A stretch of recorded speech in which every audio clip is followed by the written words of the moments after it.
we're not following that big dream that God has laid out for us, then we're selling ourselves short at the expense of not doing things because of fear.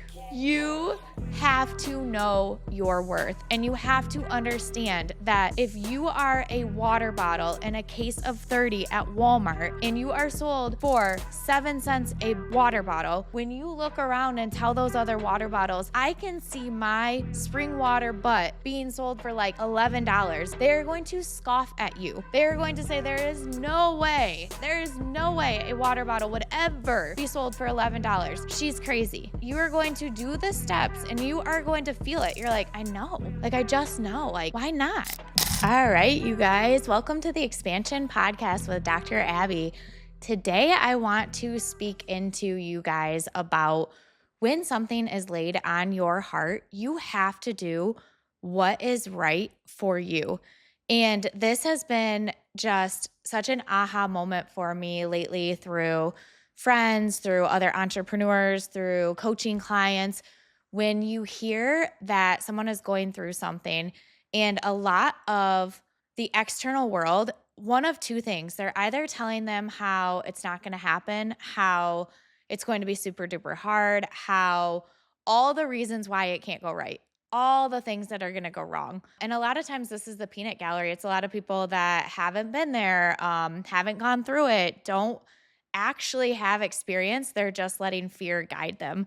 The other thing, the flip side of that is, and this is completely human nature, like it's still going to be a checks and balances of human. Like it's human to worry about what other people are going to think. It's human, it's survival to want to be loved and accepted and part of the pack, right? But the thing is if we are always making decisions external to us, then we never actually accomplish what is actually laid on our hearts internal to us. So if we are not following our own direction, if we are not following that intuition, that voice, that if we're not following that big dream that God has laid out for us, then we're selling ourselves short at the expense of not doing things because of fear of judgment, fear of what if it goes wrong, fear of not knowing what we're doing, and fear will stop people. It will stop people from accomplishing a fraction of what they could in life, right?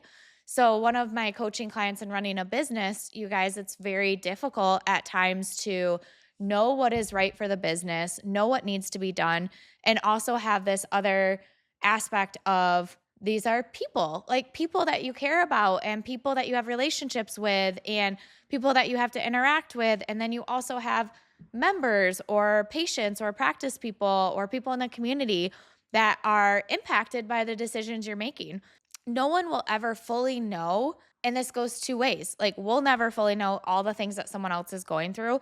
They'll never fully know all the things that are going on in our business, all the things that are behind the scenes, all of the ways that you've tried to repair, grow, do, all of the times maybe that person has no-showed meetings or left early or point blank like been disrespectful, or how hard you're working to evolve, how hard you're working to push forward, to grow. And one of the most challenging things isn't just all the stuff that we're being told from the external world.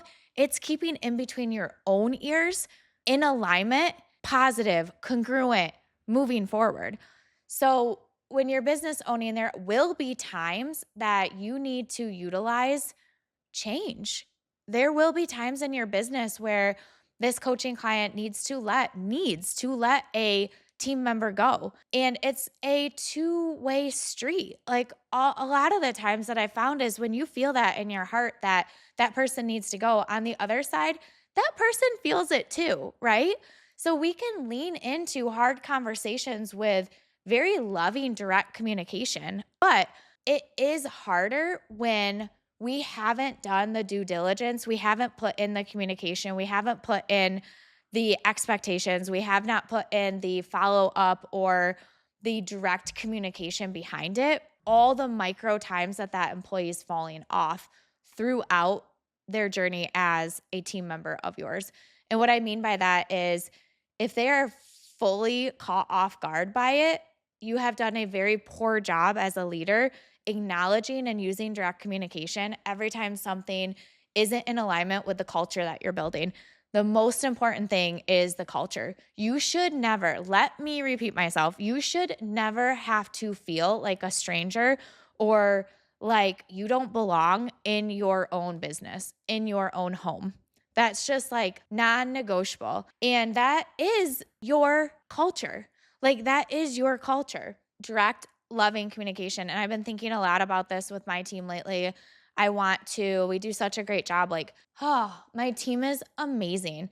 And it was not easy getting to this point where I'm like, everyone's on board, everyone's all in, everyone's in alignment with where we're at and where we're going. Everyone is striving to grow and change and striving to use direct, clear communication, striving to over communicate things. So we don't make assumptions. We literally over communicate. Hey, just double checking on this, that you will be at this meeting at this time.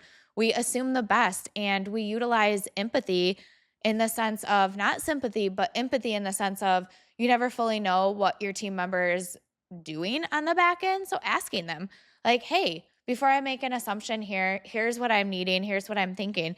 The other really big thing for me lately is as a CEO, we nonstop, especially if you own multiple businesses or the bigger it grows, the more moving wheels there are, moving parts there are. So sometimes all day long, I feel like I'm navigating on those manager days. I'm navigating little micro fires, little issues or problems or things that need to be decided upon or fixed or supported, pouring into. So all day long, if you're managing fires, at some point, that is too many fires for one person to manage. So as you grow, your job is to surround yourself with people that are also firefighters and to create a culture on your team that, thank goodness, like I always tell my team, you should be nonstop trying to make everything better, trying to bring ideas to the team, trying to figure out where our blocks are, our constraints, thinking growth, thinking autonomy, thinking complete, like take ownership and pride over your role on this team. Always thinking, how can I show up and serve myself better, serve my team better, serve my patients better?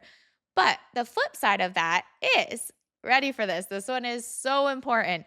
The flip side of that is you want your team bringing you things that need to improve. You want your team bringing you things that they've found as constraints, but not without solutions. So this is not creating a culture where all we do is talk about or bring to all the problems in our business, right? We are looking for ways that we can improve. And when you bring a problem up, it needs to be coupled or supported with a solution. That is the framework to success. We go at it too. It's a safe place to be able to say, like, here's the issues. Like, I want my team telling me the issues that they can foresee, or we all have different experiences. So we're all bringing lots to the table. And the whole intention is to hire people better than you, people that can figure it out, people that are going to make it better. So we have this culture, and I say this over and over to them, of like, when it is our leadership team and we are addressing this, tell me where you see the blocks. Tell me what your opinion. Tell me all the different ways that we can approach this. And also tell me all your ideas for solutions as well. Just because your team of 30 will all have an opinion, you need to hear them. You need to cultivate a space where they are respected and they feel safe to express. You do not need to meet every single opinion of every single person, because there's no way that that can happen, right? What you do have to do is have clarity and ability to take the pros and cons, listen, work as a team, come up with a solution, have grace, the fact that you are going to try things that don't work, and have a team that's willing to try it, to figure out what needs to be improved, to adapt quickly, to tweak it, and to grow. And this starts to get more complex when it's just you in practice. If you want to change your prices, if you want to change how you say something, if you want to change the flow of your initial appointment, if you want to change your schedule, you can do that. And guess what? No one knows, like boom, done same day. When you start to cultivate where it no longer is you making that change, it is 5 doctors, 6 doctors, 7 doctors. It is a team, a staff of 5, 6, 7 CAs that all need to be on the same page. You have to have systems and over communication for proper implementation. And X that by locations or practice members. It's much different to start to tweak something that you need to tell 10 people about or 50 people about versus tweaking something that you will be letting 1,000 people know about. So these your habits that you're establishing within your practice, there is no time or your business or wherever your household, the sooner that you do that, you lay the foundation for sustainable and organized growth. This is why it's so important, or I would highly recommend that when you do have those meetings that you start them out with your core values and you start to get into the habit with your team that you take your decision making through that, and you want to show that so many times that that becomes second nature to your doctors, to your team members, so that when you aren't there, that is the same way they choose to step into servant leadership. And this is not something that is just we're just born with. Leadership, and it's trained, it's a skill. It's just like anything else. We have to practice it, we have to do it, we have to teach it to then know how to implement it. Same thing with direct communication. An example of this happened on my team, and it was something like, oh, wow, you're like a magician that happens like that. And I'm like, the person saying it is the best person. Like, she means the best with it. She is like a beast. I love her so much.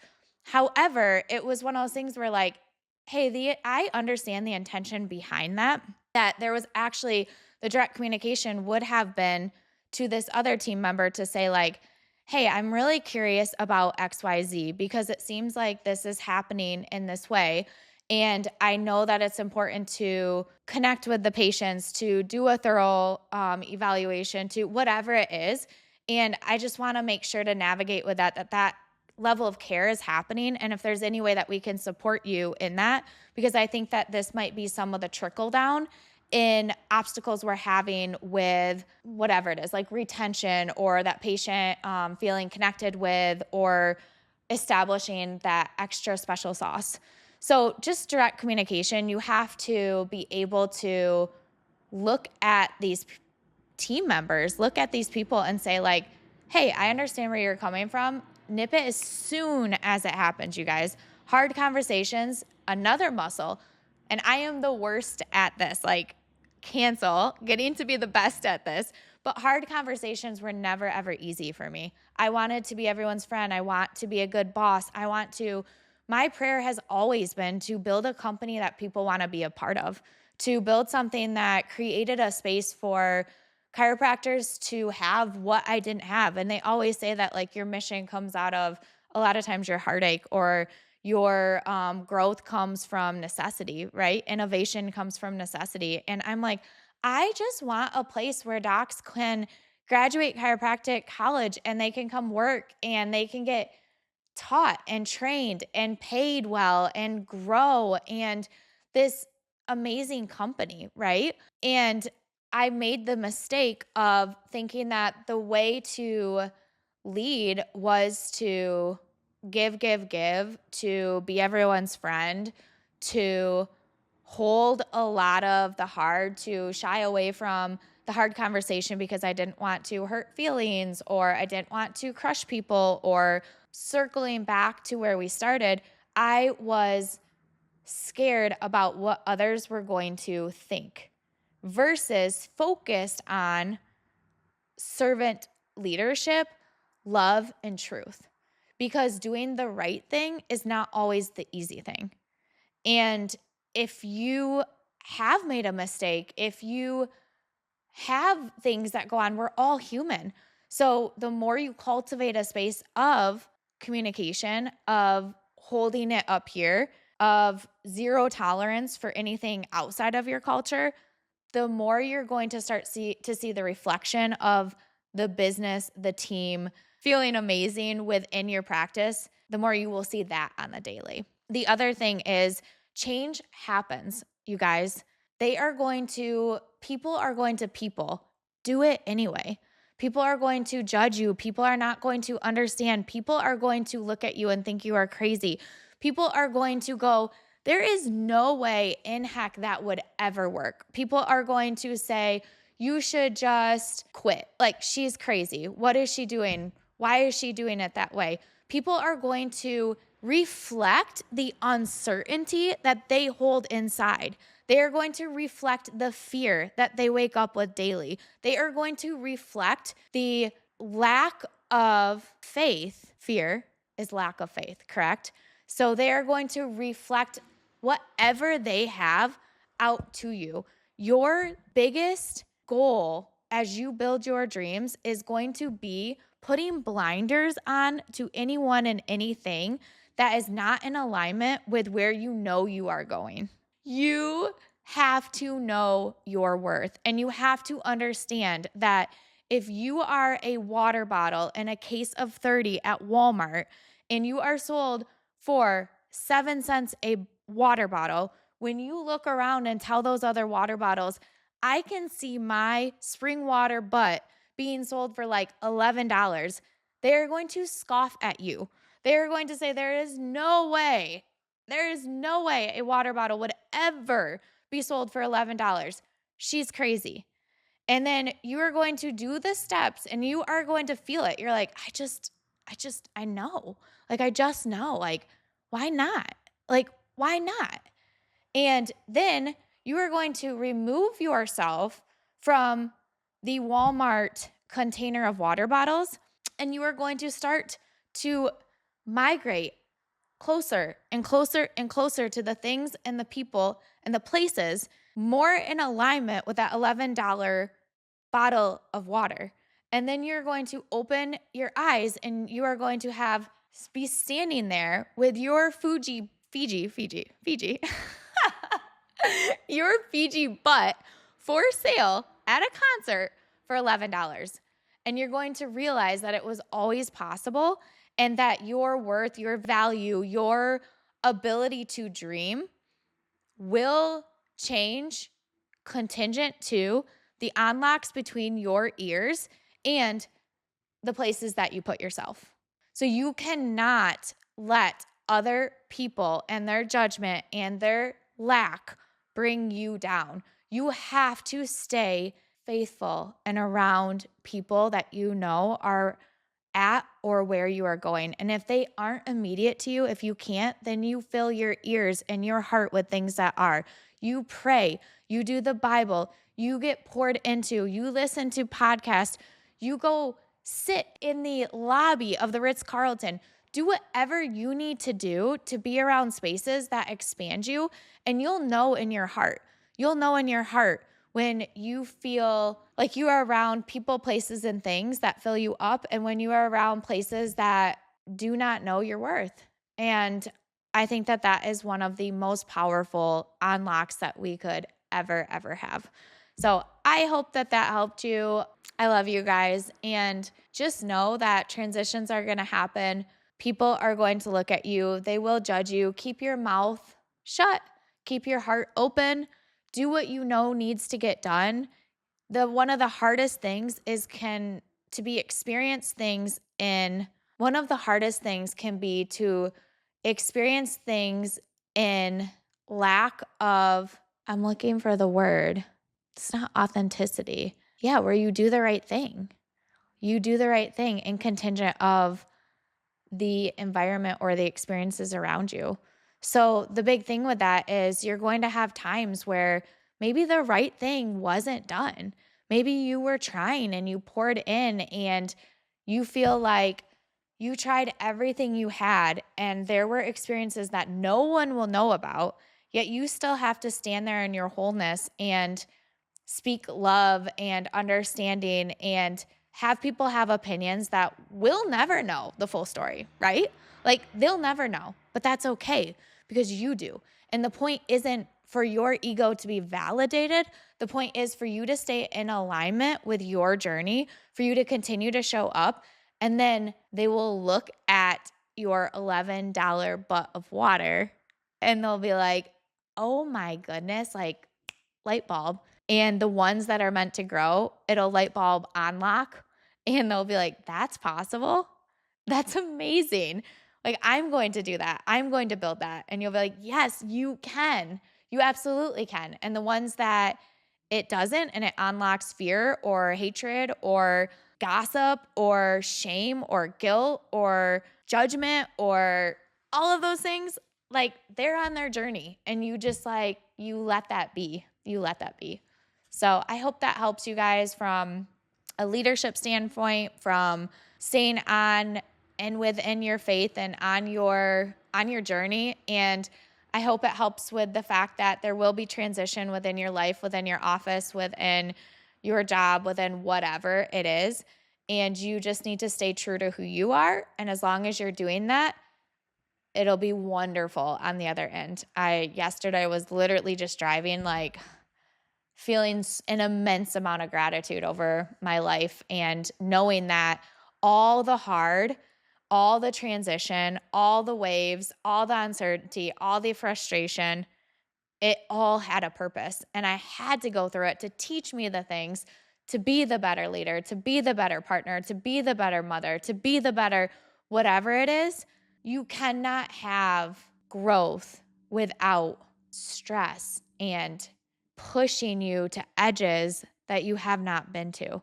That's actually where it happens. So if you are in a moment or a season of feeling like pushed to your rock bottom, feeling like you're going to break, feeling uncertain, feeling like it's hard to connect with anything, I promise that usually means that's the chaos before the next expansion. Stick in there, expansion. Let's go.